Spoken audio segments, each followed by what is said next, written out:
দ্বিতীয় স্বাধীনতা গুমহা পরিবারের সদস্যরা তাদের স্বজনকে তারা যদি ফিরে না পান, এই স্বাধীনতা তাদের কাছে অর্থহীন। কিন্তু আয়না ঘরে যারা ছিলেন এখনো পর্যন্ত অনেকে ফিরে আসেন নাই। আয়না ঘরে এখন অনেকে বন্দী আছেন কিনা, তারা কোথায় গেছেন আমরা জানি না।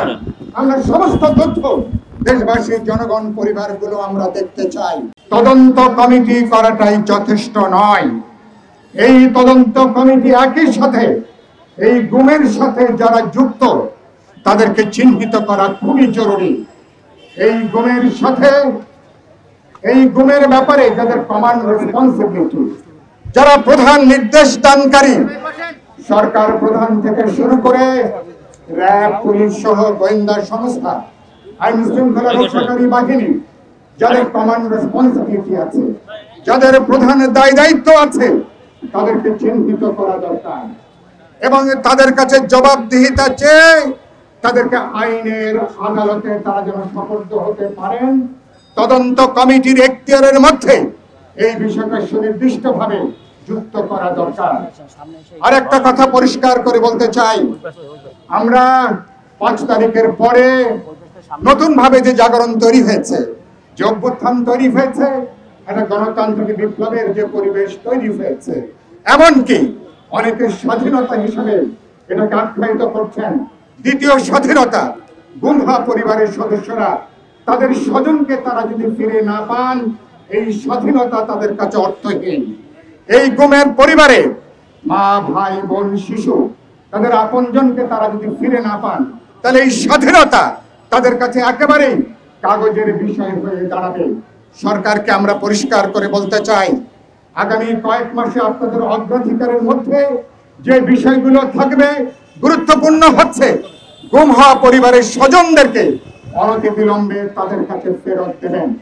আয়না ঘর সম্পর্কে এখনো পর্যন্ত সরকারের দিক থেকে কোনো শ্বেতপত্র প্রকাশ করা হয় নাই। দেশে কোন কোন ক্যান্টনমেন্টে কোন কোন জায়গাতে আয়না ঘর রয়েছে, আয়না ঘর শুধু ঢাকাতে না, সারা দেশব্যাপী আয়না ঘরগুলো বিভিন্নভাবে ছড়িয়ে আছে। আমি আগামী 1 সপ্তাহের মধ্যে আয়না ঘর সম্পর্কে সরকারের দিক থেকে পরিষ্কার ব্যাখ্যার দাবি করছি এবং আয়না ঘর সম্পর্কে শ্বেতপত্র প্রকাশ করবার দাবি করছি। আমাদের সৌভাগ্য, মাইকেল চাকমা কয়েক বছর পরে তিনি আজকে গুমঘর থেকে আমাদের মাঝে তিনি ফিরে এসছেন, আরো কয়েকজন ফিরে এসছেন। কিন্তু আয়না ঘরে যারা ছিলেন এখনো পর্যন্ত অনেকে ফিরে আসেন নাই। আয়না ঘরে এখন অনেকে বন্দী আছেন কিনা, তারা কোথায় গেছেন আমরা জানি না। আমরা সমস্ত তথ্য দেশবাসী, জনগণ, পরিবারগুলো আমরা দেখতে চাই। খুবই দুঃখের এবং লজ্জায় মায়ের ডাক যখন কথা বলে, আমাদের অধিকার সহ বিভিন্ন আন্তর্জাতিক মানবাধিকার সংগঠন, দেশের সংগঠনগুলো যখন কথা বলে, তারা যখন চিৎকার করে স্বজনদেরকে ফেরত চায়, মন্ত্রীরা বলেছেন ভূমধ্য সাগরে যারা নিহত হয়েছেন তাদেরকেও নাকি আমরা গুম হিসেবে তাদেরকে নাকি আমরা চিহ্নিত করছি। গুম হওয়া পরিবারগুলোর সাথে এরকম নির্মম, অমানবিক, নিষ্ঠুর রসিকতা করতে আমরা দেখেছি। এদের সবাইকে আমরা আইনের আওতায় নিয়ে আসবেন, এটাকে আমরা দেখতে চাই। শেষে দুটো কথা বলতে চাই। একটা হচ্ছে, গণমাধ্যমে নানা কারণে অনেক তথ্য আপনাদের কাছে ছিল, নানা কারণে অনেক ঘটনা আপনারা প্রকাশ করতে পারেননি। আমি অনুরোধ করব, গণমাধ্যম আপনাদের কাছে গত এই দেড় দশকে যতগুলো গুমের ঘটনা আছে, অপহরণের ঘটনা আছে, রাষ্ট্রীয় সন্ত্রাসের ঘটনা আছে, সমস্তগুলো আপনাদের কাছে যে তথ্য আছে, মেহেরবানি করে এগুলো আপনারা এখন প্রকাশ করবেন। এগুলো প্রকাশ করবেন, এটা আপনাদের এখন দেশপ্রেমিক হিসাবে একটা গুরুত্বপূর্ণ দায়িত্ব। 2 হচ্ছে, আমরা গুম নিয়ে আমরা গণশুনানি করতে চেয়েছিলাম। আমরা কিন্তু সেই উদ্যোগে আমরা নানাভাবে আমাদেরকে হুমকি দেওয়া হয়েছে, নানাভাবে আমাদেরকে থ্রেট করা হয়েছে। আমরা প্রয়োজন বোধে যদি সঠিক রাস্তায় না চলে, মায়ের ডাককে অনুরোধ করব, প্রতিটা ভিন্ন ভিন্ন বিষয় নিয়ে প্রয়োজন বোধে আমরা গণশুনানির আয়োজন করে শুরু থেকে শেষ পর্যন্ত যারা গুম, অপহরণ, খুন, রাষ্ট্রীয় সন্ত্রাসের জন্য দায়ী, তাদের সবাইকে আমরা আইনের আওতায় সবাইকে দাঁড় করাতে চাই।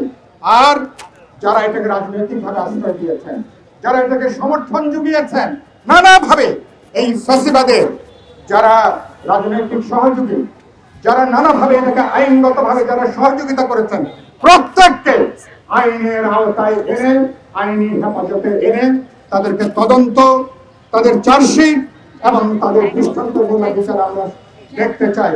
শেষ কথা যেটা বলতে চাই, গুমের ঘটনা বাংলাদেশে এই যে গুম করেছেন, শুধু ব্যক্তি মানুষকে গুম করেন নাই, পুরো গণতান্ত্রিক ব্যবস্থাকে আপনারা গুম করে দিয়েছেন। মানুষের ভোটাধিকার, গণতান্ত্রিক অধিকার, নাগরিক হিসাবে মান সম্মান ইজ্জত নিয়ে আমার বাঁচার যে অধিকার, গত 1.5 দশকে সেটাকে পর্যন্ত সরকার গুম করে দিয়েছেন।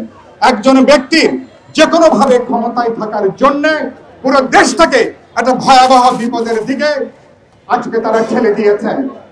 পৃথিবীর আর আমি সাম্প্রতিক ইতিহাসের মধ্যে আর কোন নারীর প্রধানমন্ত্রীর নেতৃত্বে এরকম গণহত্যা, এরকম অপরাধ, এরকম রাষ্ট্রীয় সহিংসতা, হত্যাকাণ্ড সংগঠিত হয়েছে কিনা আমি দ্বিতীয় নাম আমি উল্লেখ করতে পারবো না। ফলে সমস্ত ঘটনার পতিত সরকারের প্রধানমন্ত্রী তাকে কমান্ড রেসপন্সিবিলিটি নিয়ে তার রাজনৈতিক সহযোগী, সামরিক সহযোগী এবং তার যতগুলো সহযোগী সবাইকে চিহ্নিত করে অবিলম্বে আইনের আওতায় আনেন। আর মায়ের ডাকে লড়াইটা চলবে যে পর্যন্ত প্রতিটা গুম হওয়া পরিবারের মানুষ আমাদের মাঝে ফিরে না আসবেন। প্রতিটা স্বজন এবং কি যাদেরকে আপনারা মেরে ফেলেছেন সেই তথ্য আমরা পরিষ্কার করে দেখতে চাই। না হলে আমরা কিন্তু মায়ের ডাকের যে আন্দোলন, সে আন্দোলন কিন্তু চলবে। অন্তর্বর্তী সরকারকে বলতে চাই, কোন চাপের কাছে, কোন হুমকির কাছে কোন ধরনের আপনারা নতি স্বীকার করবেন না। আপনাদের পাশে এখন সারা দেশের জনগণ আছে, ছাত্র, তরুণ, রাজনৈতিক দলগুলো, জনগণ সবাইকে আপনাদেরকে এখন সমর্থন জুগিয়ে যাচ্ছে। ফলে আপনারা সাহস নিয়ে, বলিষ্ঠতা নিয়ে, যিনি এই গুমের সাথে যত বড় ক্ষমতাশালী যুক্ত হোক না কেন, প্রত্যেককে আপনারা আইনি হেফাজতে আনবেন।